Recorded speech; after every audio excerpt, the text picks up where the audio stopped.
Morning. আমরা এখন বেরিয়ে যাচ্ছি এই কোচবিহার ছেড়ে বেরোচ্ছি এখন আমাদের দিশাদের বাড়ি ছেড়ে। আমরা যাব আজকে ধূপঝোড়া এলিফ্যান্ট ক্যাম্প, সেখানে আজকে থাকবো। তারপরে আবার কালকে আবার আমরা আরেক জায়গায় ওখান থেকে বেরিয়ে যাব। আমরা গাড়িতে বসে গেছি অলরেডি।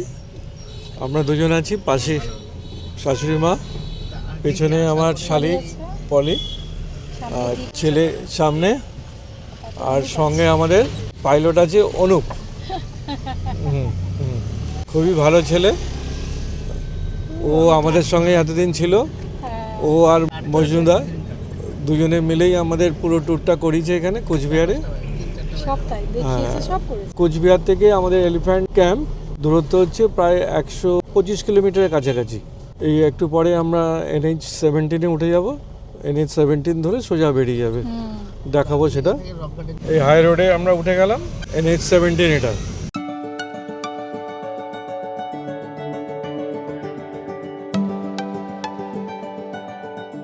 তোরসা নদী আমরা পার করছি, দেখুন তোরসা। এখানে তোরসাটা কিন্তু অনেক চওড়া, হ্যাঁ তাই না? এখানে তোরসাটা অনেকটা চওড়া, আর ব্রিজটাও তোর ওপর দিয়েই যাচ্ছি, অনেক চওড়া। আর জল আছে এখানে, তোরসায় জল আছে।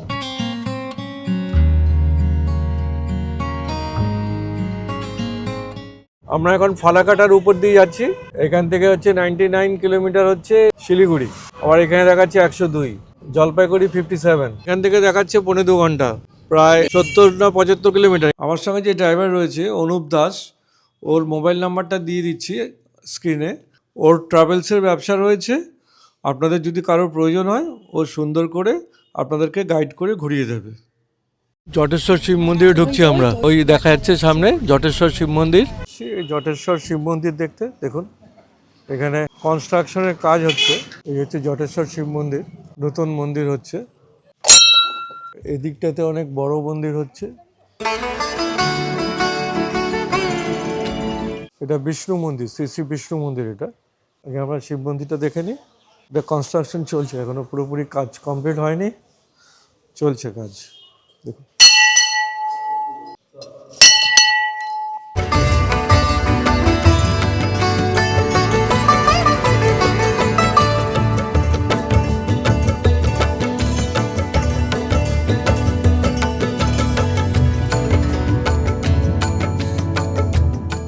सर्वमंगलमंगले शिवे सर्वाभिषादे शरणे त्र्यंबके गौरी नारायणे नमस्ते। পাশে হচ্ছে মায়ের মন্দির, দেখুন।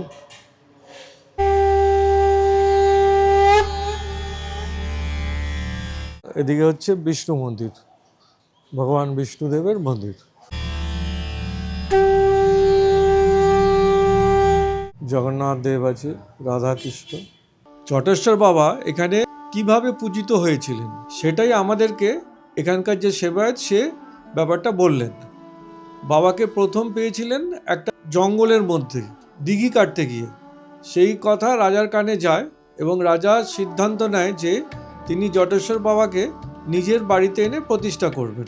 সেই মতো রাজার লোকেরা বাবাকে আনতে চলে যায় এবং আনতে আনতে রাস্তার মধ্যে বাবাকে নামিয়ে একটু বিশ্রাম করে, এবং কিছুক্ষণ পর যখন জটেশ্বর বাবাকে তোলার চেষ্টা করে তখন সেখান থেকে বাবাকে ওঠাতে পারে না। তারপর সেই রাতে রাজাকে স্বপ্ন দেয় যে আমাকে ওখানেই প্রতিষ্ঠা করে দে, এবং তারপর ওখানেই জটেশ্বর বাবাকে প্রতিষ্ঠা করে পূজা করা হয় রাজার আদেশে। আর এখন শিবরাত্রি ও শ্রাবণ মাসে অনেক ভক্তর ভিড় হয় এখানে। এদিকে এলে কখনো ঘুরে যাবেন, মন্দিরটা খুব সুন্দর করে বানাচ্ছে। মন্দিরটা আমরা খুব ভালোভাবে দর্শন করলাম এবং আশীর্বাদ দিলাম, নিয়ে আমরা বেরিয়ে যাচ্ছি। পুরো দুদিকে হচ্ছে চা বাগান, তার মাঝখানে মাঝখানে বড় বড় গাছ, কারণ হচ্ছে ওই চা গাছগুলোকে ছায়া দেওয়ার জন্য, নাহলে অত রোদ পড়লে চা পাতার গাছে খারাপ হয়ে যায়, তার জন্য। আর ওয়েদারটাও ভীষণ ভালো, সৌন্দর্যটা আলাদা করে দিয়েছে, হ্যাঁ একদমই তাই, মনোরম সৌন্দর্য করে দিয়েছে। আমরা জটেশ্বর শিব মন্দির দেখিয়ে বেরোলাম, তারপরেই হচ্ছে এই চা বাগান পড়লো। বিউটিফুল, সৌন্দর্যটা দেখুন অপূর্ব। মাঝে মাঝে দেখুন শ্রমিকদের দেখা যাচ্ছে চা পাতা তুলছে, মাঝে মাঝে দেখা যাচ্ছে ছাতা মাথায় দিয়ে ওরা তুলছে।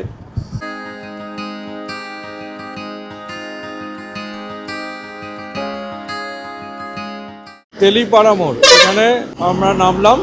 একটু চা খাবো বলে এই দেখুন ওই মোড়টা যে তেলিপাড়া, আমরা ওই পাশ থেকে আসছিলাম লেফট সাইড থেকে, এসে এই ডান দিকে ঘুরলাম, এদিক দিয়ে আবার আমরা যাব। এখানে একটু চা খেতে নেমেছি। এখান থেকে আপনার মালবাজার, শিলিগুড়ি সব এই রাস্তা দিয়ে চলে যাচ্ছে। আমাদের ওখানে ওই 50 কিলোমিটার মতো এখনও বাকি আছে। মোটামুটি আমরা অনেকটাই চলে এসেছি। এখানে একটু চা খেয়ে বেরিয়ে যাব, তারপরে একদম সোজা আমরা ওখানে যাব। দেখুন সব বসে গেছে এখানে চা খেতে। আমাদের ওখানে লাঞ্চের অর্ডার দেওয়া হয়েছে, আমরা গিয়ে ওখানে লাঞ্চ খাবো।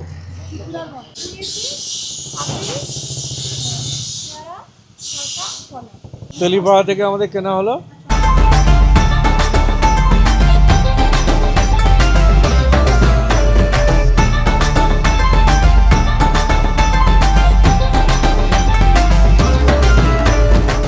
ভিউ। দেখুন ভিউ, কি বিউটিফুল ভিউ, দেখুন মন ভরে দেওয়া ভিউ। যেমন সামনে পাহাড় দেখা যাচ্ছে, ওটা ভুটান পাহাড়, তার জন্য মানে সিনিক বিউটিটা অনেক অংশে বেশি ভালো লাগছে দেখতে।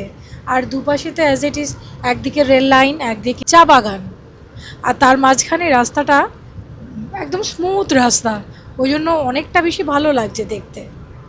আমরা যে জার্নি করছি একটু বোঝাও যাচ্ছে না, অথচ খুব এনজয় করতে করতে যাচ্ছি।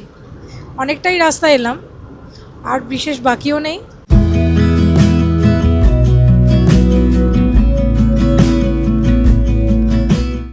আমরা এখন নাগরাকাটার উপর দিয়ে যাচ্ছি। সামনেই 2 কিলোমিটার পরে হচ্ছে জলঢাকা, জলঢাকা নদী। জলঢাকা নদীটা দেখুন কি সুন্দর, সিনারিটা দেখুন, ওহ কি অদ্ভুত সিনারি দেখুন। জল বয়ে যাচ্ছে, এদিকে জঙ্গল এরিয়া শুরু হয়ে যাচ্ছে, ওপাশে দূরে পাহাড়, পুরো সুন্দর পাহাড়গুলো দেখা যাচ্ছে। ভুটানের পাহাড় আছে একদিকে, একদিকে আমাদের ওয়েস্ট বেঙ্গলের পাহাড়, যেখানে দার্জিলিং যাওয়া যায়।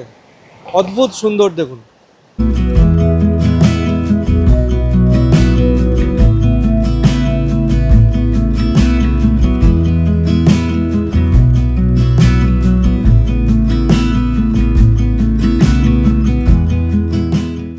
ভিউ দেখুন, ও জঙ্গলের মধ্যে দিয়ে ভিউ, রাস্তা যাচ্ছে।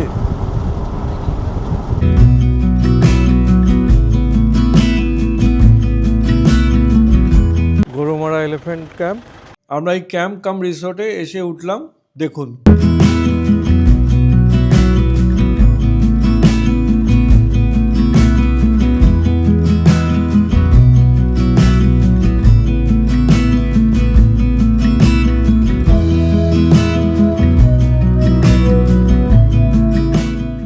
এই হচ্ছে আমাদের বুকিং এরিয়া।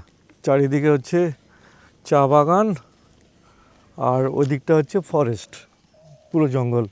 বিভিন্ন ঘর আছে কতগুলো, এই ঘরগুলোতেই যাত্রীরা থাকে। এখন লাঞ্চটা করছি, লাঞ্চ করে আপনাদেরকে পরবর্তীকালে আরও আমরা অনেক কিছু দেখব, সেগুলো দেখাবো আপনাদের। আমরা লাঞ্চ করতে যাই, লাঞ্চটা করে নিই। অর্ডার দেওয়া ছিল লাঞ্চ, অনেক লেট হয়ে গেছে। এই গরুমারা রিসর্টে আসতে হলে আমাদের শিয়ালদা বা হাওড়া স্টেশন থেকে আপনাদেরকে মালবাজার স্টেশন পর্যন্ত আসতে হবে। এটা কাঞ্চনকন্যা ট্রেনটা আসে, ওখানে নেমে তারপরে আপনাদের ওখান থেকে একটা গাড়ি নিয়ে চলে আসতে হবে, যেটা খুব বেশি ভাড়া নেয় না, 600-700 টাকার মধ্যে এই গরুমারা ক্যাম্পে আপনাদেরকে নামিয়ে দেবে। আমাদের রিসর্টের পাশেই এখানে এলিফ্যান্ট ক্যাম্প আছে। দেখুন এরা হাতিদের খাওয়াচ্ছে। এখানে কিন্তু এই দৃশ্যটা আপনারা দেখতে পাবেন এখানে আসলে। এরা সব বন দপ্তরের কুনকি হাতি, এদেরকে নিয়ে জঙ্গলের মধ্যেই যায়। সব বন কিন্তু এদের পিঠের উপর চড়েই কিন্তু পাহারা দেয় বনকর্মীরা। তাদেরকে এখানে রাখা থাকে। এখানে অন্তত 8-10টা হাতি রয়েছে, সবই পোষ্য হাতি বা কুনকি হাতি বলে। হাতি স্নান করানো দেখাবার জন্য একটা জঙ্গলের মধ্যে দিয়ে রাস্তা দিয়ে নিয়ে গেছিলো। তার দৃশ্যটাও কিন্তু খুব মনোরম ছিল। আমরা এর আগের বার যখন এসেছিলাম তখন আমরা এখানে একটা সিস্টেম ছিল, যারা এই রিসর্টে থাকবে তাদেরকে হাতি স্নান করানোটা দেখাতে নিয়ে যেত। কিন্তু এবার শুনছি নাকি সেইটা নাকি বন্ধ করা আছে, এখন আর দেখাতে নিয়ে যায় না। দেখুন আমরা গতবার হাতি স্নান করা দেখেছিলাম, কি সুন্দরভাবে এনজয় করেছিলাম। দেখুন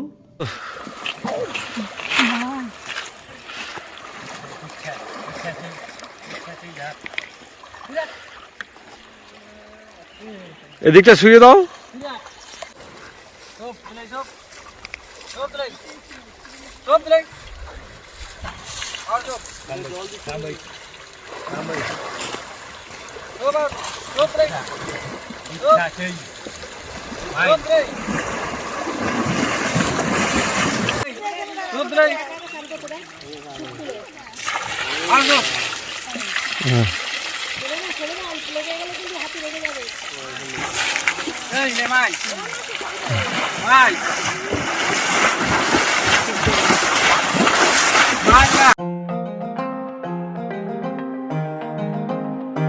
আমরা একটু সাইট সিনে যাচ্ছি, আমরা মূর্তিতে।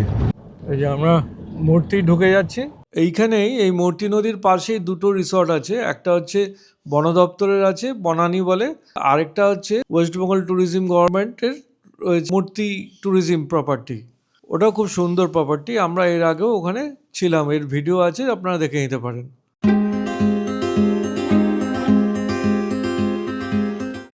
এখানে নতুন ব্রিজ বানাচ্ছে, তার জন্য আমরা ওপারে যেতে পারছি না, জঙ্গলের মধ্যে ঢুকতে পারছি না।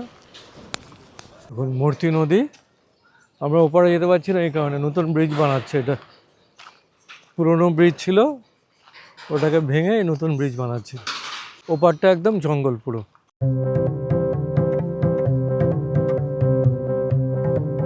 দেখুন এখানে সব বসার জায়গা করেছে, চায়ের দোকানগুলো সব এখানে নিয়ে চলে এসছে, পরপর সব চায়ের দোকান, মোমো টোমো সব বিক্রি হয়। যেটা আগে ব্রিজে ওঠার আগে ছিল সেটা এখন এখানে চলে এসছে।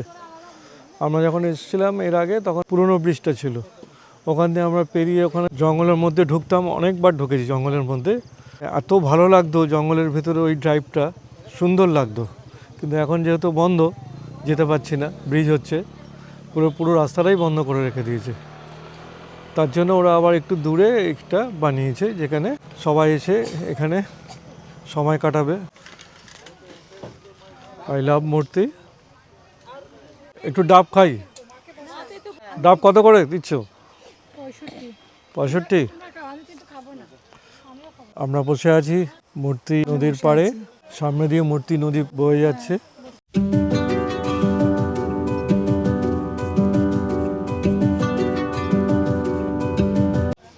দেখুন আই লাভ মূর্তি। এখানে ম্যাডাম দাঁড়িয়ে আছে, পলি ওখানে বসে আছে, ছেলে ভিডিও করছে, ফটো তুলছে।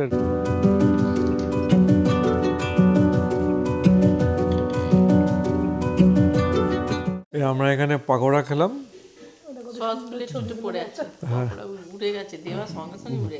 পাকোড়া খেলাম, পাকোড়া খেয়ে এবারে চা খাবো। চা খেয়ে আমরা রুমে চলে যাচ্ছি, আবার ডিনার করার সময় ডিনার করতে আসবো। দুপুরবেলা লাঞ্চটাই দেখাতে ভুলে গেছি। চা খাচ্ছি এখন, পলি ছাড়া সবাই চা খাচ্ছি আমরা। কেমন হয়েছে? আগে আমাদের এই রিসর্টে আদিবাসী নৃত্য পরিবেশন হতো সবাইকে দেখাবার জন্য, কিন্তু এখন আর হয় না। এখন আপনাকে আলাদা করে চার্জ দিলে আদিবাসী নৃত্যটা এখানে আপনারা দেখতে পারবেন। আমরা সেটাই করেছি, দেখেছি। দেখুন, চলুন একটু এখানকার নাচ দেখি, আর এর সাথে মলিকেও বলবো নাচ করার জন্য।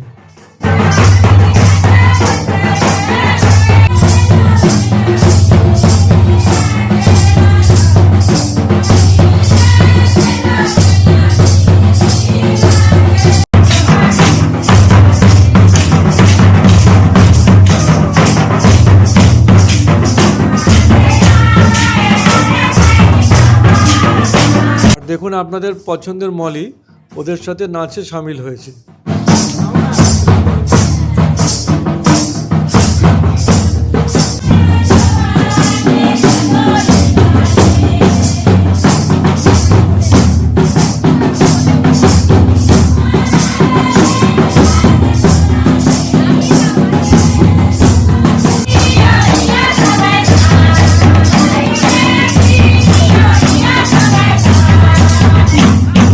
কেমন নেচেছে মলি কমেন্ট করে জানাবেন।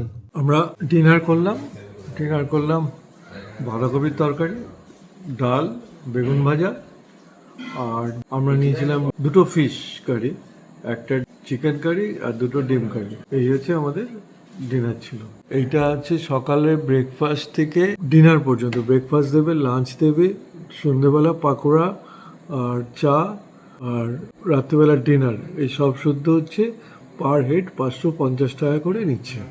ডিনার করে একটু পাইচারি করছি, করে এখন শুতে চলে যাব। আবার কাল সকালে আপনাদের সঙ্গে দেখা হবে। Good morning. আমরা ডুয়ার্সের গাছবাড়ি বা এটা এলিফ্যান্ট ক্যাম্প রিসর্ট বলে, এখানে রয়েছি আমরা। জায়গাটা দেখুন, এই হচ্ছে গাছবাড়ি, ওই জায়গাটা ডাইনিং, ওই জায়গাটা হচ্ছে পুরো জঙ্গল।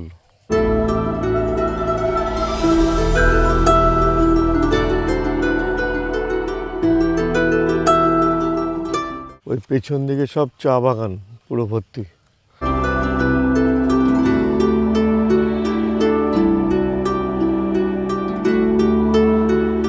এই পাশটার দুদিকে হচ্ছে চা বাগান। সব কাজ করছে, চা পাতা তুলছে।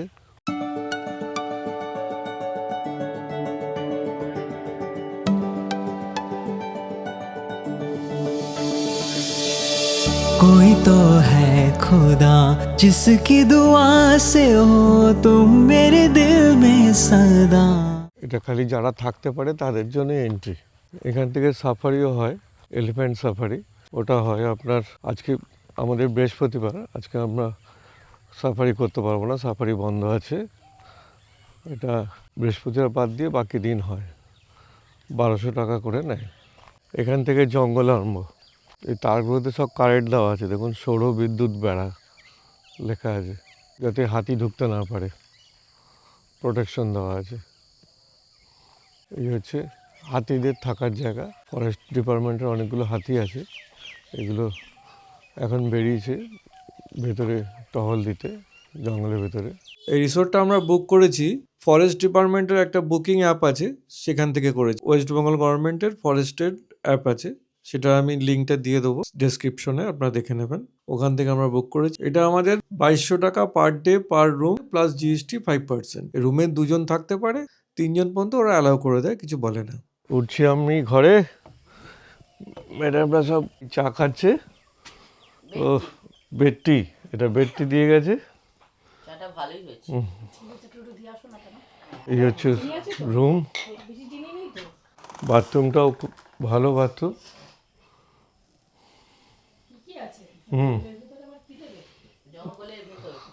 রুমে গিজার নেই, তবে গরম জল চাইলে ওরা সাপ্লাই করে দেয়, বালতি করে এসে দিয়ে যায়। বলছে জঙ্গলের মধ্যে আর কি দেবে, এগুলো সব পর্দা সরিয়ে দিলেই বাইরের ভিউ। এদিকটা তো তাই। এর পাশেই একটা জুট ইন্ডাস্ট্রি আছে, যেখানে পাট দিয়ে সমস্ত ব্যাগ, তারপরে আরো বিভিন্ন জিনিস তৈরি হয়। চলুন ওটা দেখে আসি। এই এন্ট্রি দিয়ে ঢুকেই লেফট সাইডে রয়েছে গরুমারা ন্যাশনাল পার্কের জুট ইন্ডাস্ট্রি ট্রেনিং সেন্টার। এটা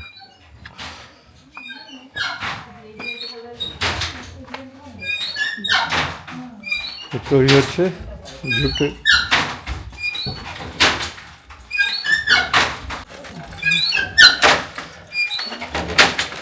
এটা কি ফিতে তৈরি হচ্ছে নাকি বেল্ট?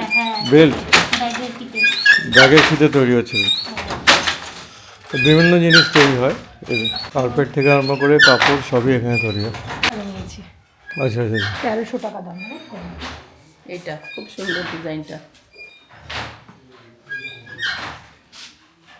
এগুলো তো বেশি বড় ছিল না এগুলো? হ্যাঁ, এগুলোই হাজ সবচেয়ে বড়। বৃহস্পতিবার দিন এনাদের বন্ধ। গতকাল আমরা এসেছিলাম, কিন্তু গতকাল অর্ডারটা দেওয়া হয়নি। অর্ডার দিলে ওরা যেরকম চাইবে, যেরকম সাইজ দেবে বানিয়ে দিতে। গরুমারা এটা রানার আসন, আসন কেন পাপোশ টাইপের। হ্যাঁ পাপোশ, এগুলো পাপোশ দারুণ।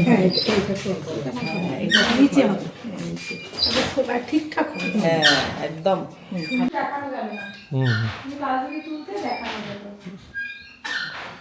এখানে সব সুতো তৈরি হয়, কি খুব রিজনেবল দাম আছে। হ্যাঁ একদমই রিজনেবল দাম। হ্যাঁ, এই জুট ফ্যাক্টরি থেকে মলি কিছু কেনাকাটা করলো, যেমনি একটা কার্পেট কিনলো 1300 টাকা দিয়ে, আরও কিছু জিনিস কিনলো। কিনে নিয়ে আমরা এখন রুমে যাচ্ছি গোছগাছ করতে। এরপর আমরা ব্রেকফাস্ট করে রেডি হয়ে বেরিয়ে যাব। সেই ভিডিও নিয়ে আপনাদের কাছে আমরা পরের যে ভিডিও আসবে তাতে এগুলো দেখতে পাবেন। আমরা ভিডিওটা এখানে শেষ করছি। ভিডিওটা যদি ভালো লাগে লাইক কমেন্ট শেয়ার করবেন এবং সাথে সাথে সাবস্ক্রাইবটাও করে রাখবেন। আপনারা খুব খুব ভালো থাকবেন, সুস্থ থাকবেন এবং অতি অবশ্যই আমাদের সঙ্গে থাকবেন। নমস্কার।